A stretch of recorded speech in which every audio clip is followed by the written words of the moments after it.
Allí donde hasta ahora existe un problema inflado, mayormente artificial, por supuesto.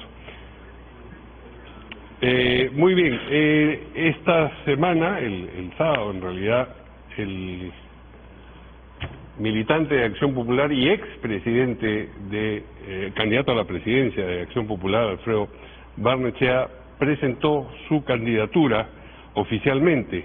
Es decir, Alfredo Barnechea va, o por lo menos esa es su intención, va a volver a postular a la presidencia, va a volver a postular o a intentar ser el candidato presidencial de Acción Popular en estas elecciones, porque como ustedes saben, primero tiene que producirse una elección interna. Él ya postuló en el 2016, y luego en las elecciones del 21 también hubo un momento en el que parecía que postularía, finalmente no lo hizo. Pero en cualquier caso es un protagonista político importante y lo tenemos esta noche como invitado para que nos cuente cuáles son las ideas que impulsan su candidatura esta vez. Alfredo, ¿qué tal? Muchas gracias por la invitación, Mario. Es un gran placer estar aquí. A ti. Bien, hablemos primero del asunto de Colombia, si te parece, brevísimamente. Tiene una... ¿Cuál de los dos asuntos de Colombia? El asunto de Colombia me refiero al de la bandera, al de Santa Rosa. Ya, porque en realidad es un asunto de Perú, porque el territorio es peruano. Es peruano, sí. Y está... Bueno, nosotros tuvimos una pequeña guerra en el 32 y 34, sí. Y, sí, anterior a la guerra con Ecuador del 40 y 41. Sí. Incluso vino a Lima y casi muere en un accidente de aviación el que luego fue presidente de Colombia, Alfonso López Miquelsen, que era hijo del entonces presidente de Colombia, Alfonso López Pumarejo. Es una anécdota que se conoce poco. En todo caso es un incidente en términos internacionales menor, y además todas las fronteras están establecidas, de modo que pareciera ser que es una desesperada iniciativa del presidente Petro para tapar problemas internos. Y los problemas internos que tiene el presidente Petro hoy se agravaron con la muerte de Miguel Uribe Turbay, a quien yo conocía, que era un precandidato presidencial interesante e importante, y que los sicarios atentaron contra él y finalmente acaba lamentablemente de morir. Así es, después de 65 días en la clínica. El gobierno, el peruano quiere decir, ha reaccionado con una prudencia que no le conocíamos en este caso. Bueno, está reaccionando bien, tiene el respaldo de todos los peruanos. Sí. Absolutamente el respaldo de todos los peruanos, la presidenta Boluarte y el canciller. Creo que el canciller está actuando con mucho profesionalismo, porque creo que la realidad y las circunstancias exigen eso. Es decir, no hay ningún problema real, ¿no? Más bien lo que Colombia y Perú tendrían que estar pensando es en algo con lo que yo, cuando trabajaba en la comunidad andina y tuvimos una reunión todos los presidentes andinos y vino el presidente Lula. Le dije al presidente Lula: presidente, tenemos que hacer en Leticia, que es el punto de encuentro de los tres países, algún gran centro mundial para la biodiversidad y crear un centro de tecnología para la biodiversidad en ese punto, que es un punto, si tú ves en el mapa, de línea recta, porque fue dibujado precisamente después de un conflicto. No fue una frontera natural, sino fue una frontera artificial. Trazada, sí. Una frontera trazada. En ese punto, que es un punto donde convergen los llanos orientales de Colombia, toda la punta extrema de la Amazonía peruana y la punta sur-occidental de Brasil, yo siempre he soñado que ahí tiene que haber un gran centro tecnológico para la biodiversidad de las tres naciones. Muy bien. Ahora porque déjame terminar, porque esto tiene que ver tiene que ver con el Perú. El Perú es un país de grandes recursos, Mario. grandes recursos. Uno de nuestros recursos fundamentales es el cobre, que es el metal del futuro, es el metal que va a ser el metal que por los próximos largos años, para los coches eléctricos, las baterías eléctricas, va a ser el metal del futuro. Perú puede ser el país número 1 de cobre en el mundo, superior a Chile. Pero otra de las cosas que tiene el Perú, que es otra de sus grandes fuerzas, y en donde estamos unidos con Brasil y con los países andinos, es en el agua. Los países andinos y Brasil somos dueños del 29% del agua dulce del mundo. Señor Petro, dediquémonos a las cosas importantes y no invente usted problemas donde no los hay, ¿no? Bien, vayamos a tu postulación. Decía yo en la presentación que en realidad esta no es la primera vez que aspiras a ser el candidato. Bueno, yo ya fui candidato en 2016. Fuiste candidato y hiciste un gesto, digamos, en las elecciones, antes de las elecciones del 2021, que luego no se materializó. No estuve convencido que ese era el momento para mí. En ese momento me parecía que había, ¿cuál es la palabra, Mario? Una turbulencia callejera con la que yo no sintonizaba. Ahora no tienes la impresión de que hay esa turbulencia. Ahora lo que creo que hay es una falta de dirección en el país, ¿no? Pero creo que fundamentalmente la idea que preside mi interés es el siguiente. Yo creo que hoy, si tú haces, de hecho yo he hecho las encuestas, ¿cuál es la conclusión? Es muy impresionante. Una amiga mía me contaba esta tarde que estaba el 27 de julio en España y no pudo caminar por la Gran Vía porque había una manifestación de 200.000 peruanos que están en España. Es decir, la gente se va del Perú porque la gran mayoría de los peruanos no cree que hay futuro. Y mi convicción es que hay futuro. Sí. Hay futuro, y hay futuro no para tus nietos, que no los tienes, pero que podrías tenerlos. De repente los tienes y no sabes. Sí, no, los tendré porque tengo...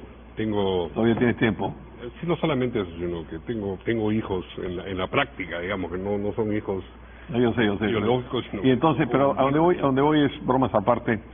Sí. Que ese futuro no es un futuro para nuestros nietos, sino es un futuro para hoy. El Perú hoy puede tener un gran futuro porque es un país que tiene todos los grandes elementos materiales para ser un país que esté en la punta de América Latina. En América Latina existen 5 grandes países, no más. Obviamente el número 1 es Brasil, que es el 5º país de la Tierra en tamaño y en población, 8,5 millones de kilómetros cuadrados. México. El segundo obviamente es México, con casi 2 millones y con 130, 140 millones, y además pegado a la potencia mundial que es Estados Unidos. Argentina, un país de 2.700.000 kilómetros cuadrados, lleno de recursos, que en 1900 había eliminado ya el analfabetismo. Y luego países un poco más medianos, pero fundamentales e importantes, que son Colombia y Perú. Y esos son los problemas a los que el señor Petro y la señora Boluarte deberían dedicarse. Esos son estos 5 grandes países que van a marcar el derrotero de la América Latina. Digamos, ¿tú entiendes esta postulación como una continuidad de lo que empezaste en el 2016? Sí. ¿Qué cosa sigue siendo como lo era en ese entonces y que ha cambiado dentro de tu propia aspiración en estos años?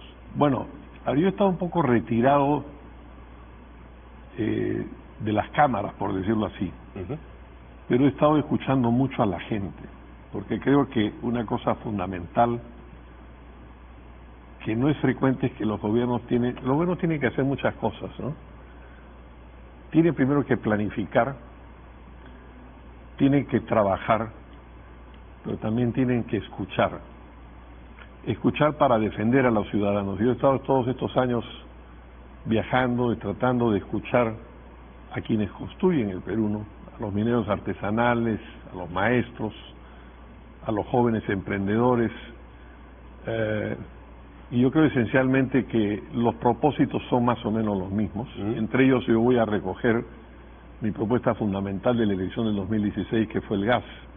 Nosotros tenemos que cambiar los contratos del gas y volver a los contratos originales que se firmaron durante el gobierno del presidente Paniagua, porque hubo cambios que han significado pérdidas de mucho dinero para el Perú, pérdidas de regalías en el gas.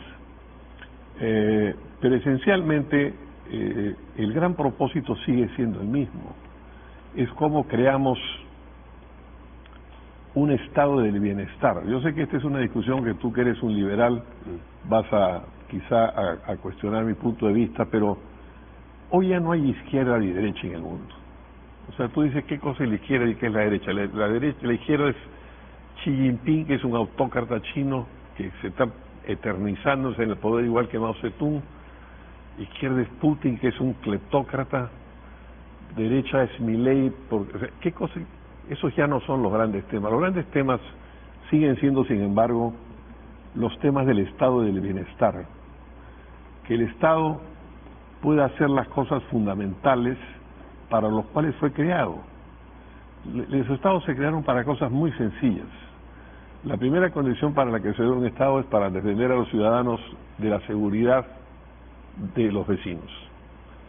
La segunda, que falla hoy clamorosamente en el Perú, es la seguridad interna, claro, que hoy es el primer problema del Perú. Y luego los servicios a los ciudadanos. Y los servicios a los ciudadanos. Que los ciudadanos, la salud, la justicia, la educación, no son la infraestructura. Exactamente. O sea, cuando tú me estás diciendo eso, tú mismo nos estamos poniendo... No, es decir, es elemental. Eso, es tan elemental, claro, que en 10 segundos nos ponemos de acuerdo. Claro. Por eso es que creo también, Mario, que creo que si soy presidente voy a poder hacer una gran mayoría ciudadana de todos los partidos alrededor de estas cosas que son las cosas fundamentales. Pero aspiras a postular por tu partido, que es Acción Popular. Sin duda. Esa organización política ha enfrentado serios problemas en los últimos lustros. Muy serios. No, lustros no. Bueno, en los últimos lustros son periodos de 5 años, yo diría que... ¿Cuántos lustros crees tú? 2. 10 años, bueno, desde mi candidatura. Bueno, sí. Pero no lo estaba haciendo con referencia a eso, sino estaba pensando en las cosas que han ocurrido con esta representación parlamentaria. Más que 2 lustros, los últimos los últimos 8 años, si quieres. Yo te diría que esto se ha agravado con la elección de una bancada parlamentaria que no representa Acción Popular. Pero la que estuvo en el Parlamento brevemente, las elecciones complementarias, tampoco es que brillara, digamos, por su cohesión, por su consistencia. Pero era muy diferente a esta. No, bueno, digamos, siempre se pueden superar. Es que hay una gran diferencia, que es la siguiente. Esta bancada, hay hoy día una acusación de la Fiscalía de la Nación por organización criminal contra ellos, que el Congreso tiene que examinar inmediatamente, y esa gente tiene que ser expulsada de Acción Popular, los que no han sido ya expulsados. Pero aún eso no había en la representación parlamentaria a la que tú te refieres, que es la que me imagino te refieres, presidía Manuel Merino. Sí, pero no era singularmente por él, me refiero al comportamiento en general de la bancada, el sentido de sus votaciones, en fin. Pero a propósito de los expulsados y su permanencia en funciones orgánicas dentro de la bancada, por ejemplo, Doroteo es motivo de este problema, en este momento de problemas. Bueno, él está expulsado del partido. Y sin embargo la bancada lo sigue, digamos, colocando. Bueno, eso habría que preguntarle a la dirigencia nacional del partido por qué lo respalda. Bueno, pero es un partido por el que tú quieres postular a la presidencia, de manera que no es resuélvalo. No, a ver, conmigo. Vargas. Conmigo. Sí. Averígüele Vargas. Sí. No, resuélvalo en este caso. No, conmigo como candidato a la presidencia.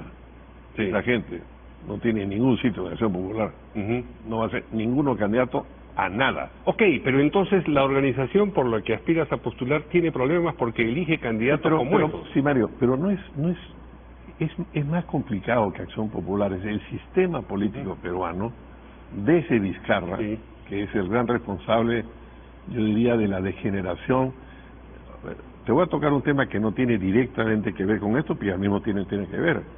No te olvides que en la pandemia el Perú fue el país número 1 en muertes per cápita del mundo.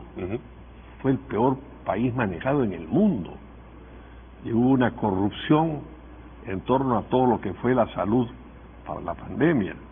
Y también en ese momento se cambió todo el sistema político todo el sistema de los cronogramas del jurado electoral, que son completamente absurdos. Por ejemplo, han hecho un cronograma electoral en donde tú tenías como fecha límite para hacer alianzas el 2 de agosto, pero se eligen los candidatos a la presidencia el 7 de septiembre. Entonces, oiga, yo hago una alianza con un señor Juan Pérez el 2 de agosto, pero el 7 de diciembre el partido el candidato no es Juan Pérez, sino Pedro García. O sea, realmente una cosa absurda.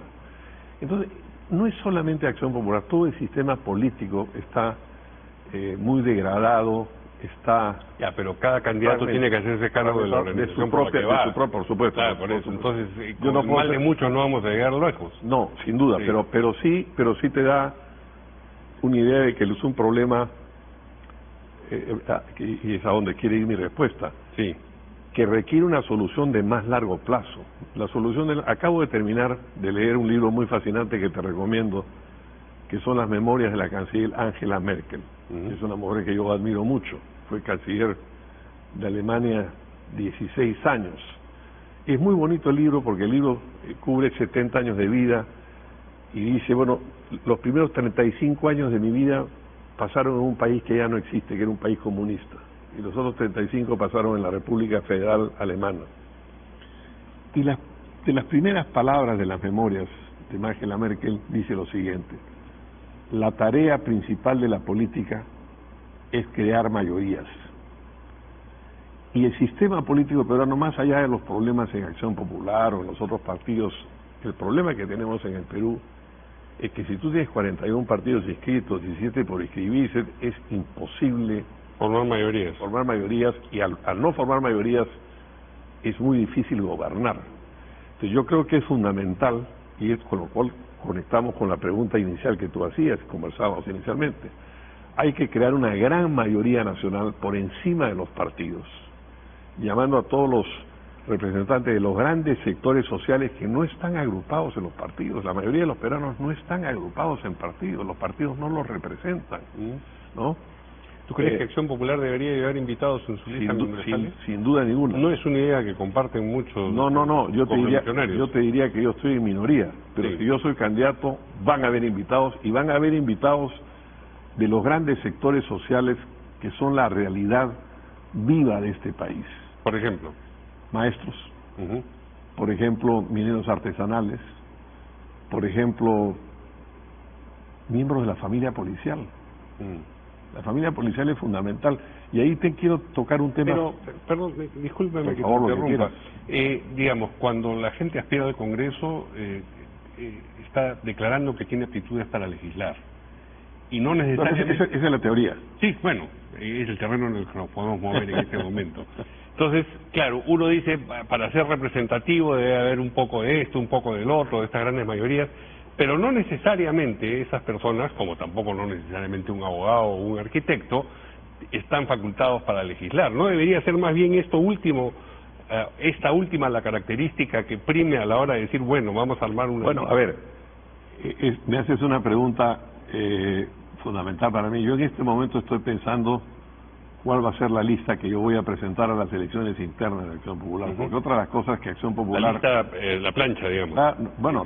La plancha presidencial es una cosa, ¿no?, que tiene que ser representativa también, y tiene que incluir una mujer. No, me estoy refiriendo a la lista al Parlamento, porque una de las cosas, en mi opinión, equivocadas que la Dirigencia Nacional de Acción Popular ha hecho una lista cerrada. Entonces yo voy a presentar una lista cerrada de candidatos. El que va por la lista X no puede ir por la Y. Es un absurdo, porque en la lista que pierde podría haber gente muy valiosa. O sea, esa es una decisión ilógica. Y ya tomada, ya irreversible. Bueno, yo no sé si irreversible o no, pero ya está tomada, y con esas reglas estamos jugando, y con esas reglas vamos a jugar. Y entonces vas a presentar una lista de 130... 190. 190 porque hay Senado también. Porque hay 60 del Senado, que es... que es una... Yo soy partidario de la bicameralidad, creo que es algo bueno, pero no es 130, son 190 personas. Hoy no tengo los nombres, pero los estoy buscando con mucho cuidado, porque tiene que ser, como tú muy bien dices, no hay parlamentos perfectos en el mundo. Cuando tú ves, yo he asistido mucho, cuando yo trabajaba en el Banco Interamericano de Desarrollo, fui mucho al Congreso Americano, y a veces me sorprendía la vergüenza que era eso. Tú vas tú ves los debates del Parlamento inglés, el más viejo parlamento del mundo, con figuras legendarias como Churchill, ¿no es cierto? Sí. Y son gente que se tiran los ceniceros, se tiran los lapiceros, entonces en todas partes se cuecen habas. Pero esencialmente una de las cosas que yo estoy pensando es dos cosas: representatividad social, para que los intereses de los peruanos estén bien representados en el Parlamento, ese es un elemento, y el otro elemento es preparación, ¿no? Pero usted no tiene por qué ser un jurista ni un experto en leyes, pero usted por lo menos tiene que tener sentido común, tiene que tener conocimiento de algunos sectores, y por eso estoy pensando muy bien quiénes van a ser los 190 candidatos. No es fácil encontrarlos, me imagino. Porque pero tengo ya nombres muy interesantes. Por ejemplo, ¿puedes explicar algunos o no? Te doy un nombre que acabo de lanzar en mi lanzamiento. He pedido que vaya al Senado Raúl Díez Canseco, que sería un gran honor que Raúl esté en el Senado con su experiencia, con lo que ha hecho. Él no va a postular internamente como... No, pero sería un magnífico senador, ¿no? Vas a competir aparentemente, por lo que trasciende de las noticias hasta ahora, con Julio Chávez, quizás, que es el presidente del partido en este momento, y con Víctor Andrés García Belaúnde. No sé. Bueno, a los dos los he tenido acá en esta mesa, y los dos no han descartado postular, que es la forma elegante como los políticos dicen que sí. No, en ese sentido yo no soy un político común, bueno, porque yo he sido muy claro en decir que voy a ser candidato. Sí. He tenido el honor de estar acompañado en mi lanzamiento por el expresidente de la República y expresidente del Congreso, Manuel Merino, por la expresidenta del Congreso, Mari Carmen Alba, por el secretario nacional de Política del partido, Edgar Topa, por el secretario nacional de Organización, por el personal nacional del partido. Pero si fuesen estos los otros candidatos, ¿qué te diferencia de ellos? Yo te diría, yo quisiera ser muy prudente esta noche, porque no quiero que después digan, oiga, usted estuvo demasiado hostil. No, yo no soy hostil a ellos, soy amigo de ellos. Puedo pensar que a alguno le falta experiencia y al otro le sobra edad. Yo creo que Víctor Andrés lo he dicho con mucho cariño y con mucha, que es lo que yo pienso. Yo creo que él sería un magnífico senador. Él es un congresista nato, ¿no? Pero en fin, todos tienen derecho a participar. Y él tiene una solera populista, acciopopulista, quiero decir, sin duda, sin duda. Respalda, que le da legitimidad dentro del partido. Y Julio también, Julio ha sido un militante del partido desde muy joven. Los dos tienen todo el derecho a ser candidatos, vamos a competir. No, el derecho no está en discusión, sino... Pero ayer, digamos, ayer diría, yo creo que una de las cosas que tenemos, yo tengo un plan de gobierno en la cabeza. Nosotros tenemos un plan de gobierno muy completo, bastante acabado, que es una de las cosas que nos diferencia de los otros. ¿Ellos no tienen plan de gobierno? No lo sé, no he visto un planteamiento global sobre el país, ¿no? Pero en todo caso sus aportes serán bienvenidos, porque creo que no hay que descartar que lleguemos al 31 de octubre y haya un consenso de quién es el mejor de los tres para ser candidatos a la... Pero igual habrá un proceso interno porque es obligatorio. Puede que sí, puede que no. Es decir... Puede ser un proceso con candidato único, que no es muy elegante en general. Perdóname. Sí. No descarto que yo sea el candidato de consenso. Ahí está el político, pero... no descarta. Pero es que esa es la realidad, porque ellos mismos van a irse dando cuenta en el camino de qué es lo que... A ver, es muy sencillo esto, Mario. Y es ¿dónde está el quid de la cuestión de quién es el candidato? Los militantes de base del partido, que son los que van a elegir, acá ha habido un cambio importantísimo y con el que yo no estoy de acuerdo. Yo soy partidario de las primarias, porque las primarias me parecen el ejercicio democrático esencial de un partido. El 2016 fue elegido en unas primarias, le gané al presidente del partido de entonces. Yo creo en las primarias. Han decidido no hacer primarias, sino una elección a través de delegados muy restringida y con cosas con las que no estoy de acuerdo. Por ejemplo, a Lima se le han dado solamente 16 de los 79 delegados, que vienen a ser más o menos el 20%, de 7.9 son de 14, 15.6, sí, 20%. cuando Lima tiene el 45% del padrón electoral del partido. Entonces, pero son unos delegados, pero al mismo tiempo lo que es interesante es que en eso, que esa votación, que va a ser el 30 de noviembre, se va a hacer una consulta a los militantes de quién creen que es el que puede hacer pasar al partido la valla y quién cree que es el candidato que puede llevar a Acción Popular a Palacio de Gobierno. Y cuando eso ocurra, yo creo que eso será muy claro quién es el candidato y por tanto eso indicará quién eso es ocurrirá antes del acto de votación mismo. Exactamente, va a ser una... Pues si no tiene sentido. Pareciera ser, todo estas son especulaciones que me han llegado por informaciones más o menos informales, no va a ser una consulta vinculante, como se diría jurídicamente, pero si políticamente se produce eso, es inevitable que los delegados tengan que pronunciarse en la misma línea. Y esa consulta al momento de elegir a los delegados, el 30 de noviembre se hace esa consulta. Entonces, la suerte va a ser una suerte de primarias internas y es el militante de base del partido el que va a decidir quién quiere que sea su candidato a la presidencia. ¿Tienes idea de quiénes te acompañarían en la plancha? La respuesta a esa pregunta es sí y no. Es decir, sí tengo una idea, obviamente. Pero no la puedes ventilar todavía. No la puedo ventilar todavía porque estoy evaluando. Acá pasan muchas cosas también absurdas, producto no de Acción Popular, sino del sistema electoral y el sistema institucional que tenemos en Perú, que es absurdo. Yo, por ejemplo, puedo pensar que Mario Guevelin es un magnífico vicepresidente y te quiero invitar a la fórmula. No puedo. Felizmente. Pero no puedo invitar a ninguna gran personalidad. Por ejemplo, a ver, ¿qué ejemplos se me ocurren ahorita? En 1962 ahí la Torre llevó a un gran demógrafo, Alberto Arca Parró, de segundo vicepresidente. O sea, tú puedes invitar a gente importante, representativa.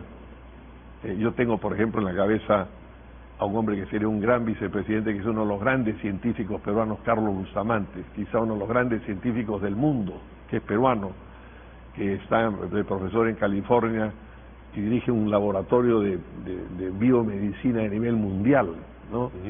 Oye, caramba, qué honor para mí sería que fuese mi vicepresidente. Entonces, es un absurdo porque te exigen que sean miembros del partido. Entonces, tengo que pensar muy bien, sin haber hombres y mujeres, tengo que pensar muy bien la repartición geográfica de los candidatos, ¿no?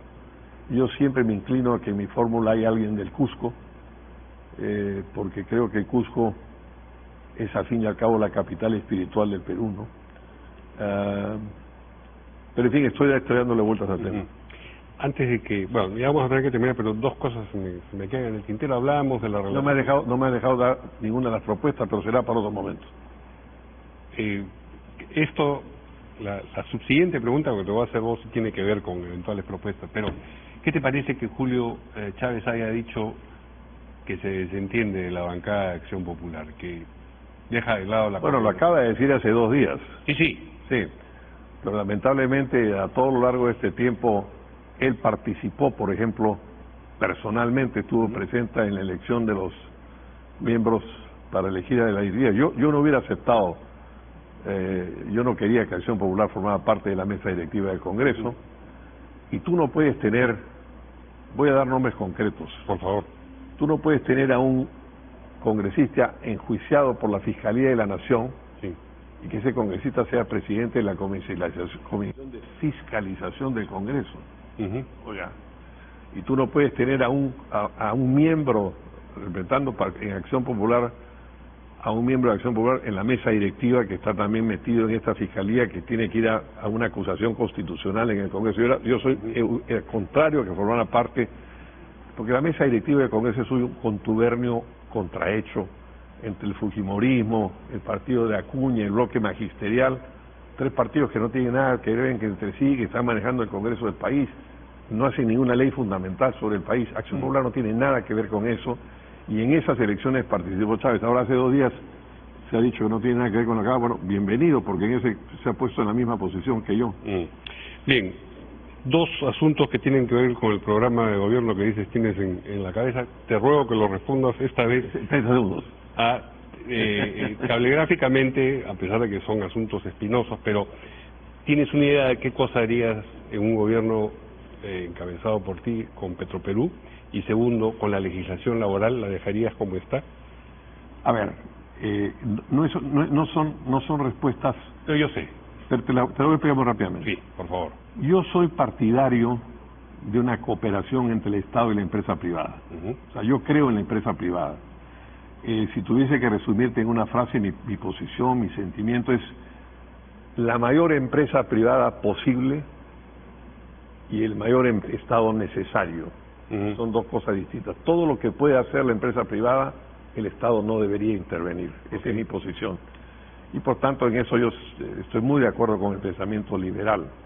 Pero al mismo tiempo, hay muchas cosas que no hace la empresa privada. Te voy a poner un solo ejemplo. Si yo hubiera dejado a la empresa privada, no habría Marginal de la Selva. Y al no haber habido Marginal de la Selva, no se hubiera incorporado toda la Amazonía del Perú a los intercambios comerciales y económicos del Perú. Entonces tiene que haber una cosa. En ese sentido, yo sí soy partidario de empresas públicas, pero creo que Petroperú tiene un muy buen ejemplo, que es Ecopetrol. ¿Qué significa esto? En Ecopetrol, el Estado mantiene lo que en inglés se llama una golden share, una acción de oro, por tanto tiene un poder, pero el resto se puso en la bolsa tanto para colombianos como para extranjeros. Claro, pero esa acción de oro está sometida a la política, porque siempre que esté en manos del Estado está sometido a la política, pero tienes tú en bolsa una representación muy importante. Bien, y luego tú puedes tener propiedades públicas, pero con operaciones con operadores privados. Sí. Eso respecto a lo que es Petroperú. Sí, y tú te preguntabas la segunda sobre... Creo que eso vamos a tener que dejarlo para la otra oportunidad, porque no vamos a entender. Tengo un par de entrevistas más, pero te agradezco mucho tu presencia acá. Al revés, encantado.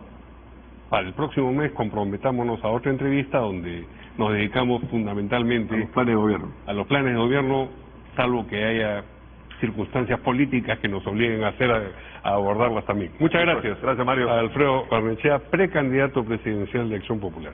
Y nos vamos con Jimmy Chinchay al Congreso.